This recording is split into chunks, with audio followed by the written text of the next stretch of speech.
আসসালামু আলাইকুম ওয়া রাহমাতুল্লাহি ওয়া বারাকাতুহু। ইন্নাল হামদালিল্লাহি ওয়াহদা ওয়াসসালাতু ওয়াসসালামু আলা মান লা নাবিয়্যা বা'দা আম্মা বা'দ। সম্মানিত উপস্থিতি, আমরা পর্বাকারে আপনাদের সম্মুখে আলোচনা উপস্থাপন করছি লাইলাতুল কদরের নেকি অর্জনের উপায়।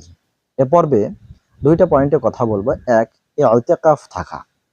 আমরা জানি মহান আল্লাহ তাআলার ইবাদতের লক্ষ্যে দুনিয়া ত্যাগ করে নিজেকে আবদ্ধ করা মসজিদের মধ্যে, এটাই হচ্ছে ইতিকাফ। একজন ব্যক্তি যখন এই ইতিকাফে বসে রমাদানের শেষ দশকে, তার জন্য লাইলাতুল কদর অতীব সহজ হয়ে যায়। সম্মানিত উপস্থিতি, আবু হুরায়রা রাদিয়াল্লাহু আনহু বলেছেন, রাসূলুল্লাহ সাল্লাল্লাহু আলাইহি ওয়াসাল্লাম প্রতি বছর এই ইতিকাফে থাকতেন। যে বছর তিনি মৃত্যুবরণ করেছিলেন সে বছর তিনি 20 দিন ইতিকাফে ছিলেন। দ্বিতীয় পয়েন্টে আমরা আলোচনা করব যে রাত্রি জাগরণ করা।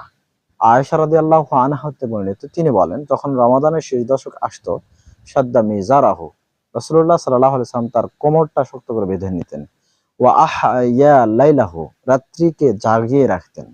ওয়া আইকাযা আহলাহু, এবং পরিবারকেও জাগিয়ে রাখতেন। সম্মানিত উপস্থিতি, আমরা যদি রাত্রি জাগরণ করি তাহলে লাইলাতুল কদর পাওয়া অতি সহজ হয়ে যাবে। তাই আসুন এই দুইটা পয়েন্ট মেনে লাইলাতুল কদরের নেকি অর্জন করি। আল্লাহ তৌফিক দান করুন, আমিন। ওয়া আখিরু দাওয়ানা আনিল হামদুলিল্লাহি রাব্বিল আলামিন। আসসালামু আলাইকুম ওয়া রাহমাতুল্লাহি ওয়া বারাকাতুহু।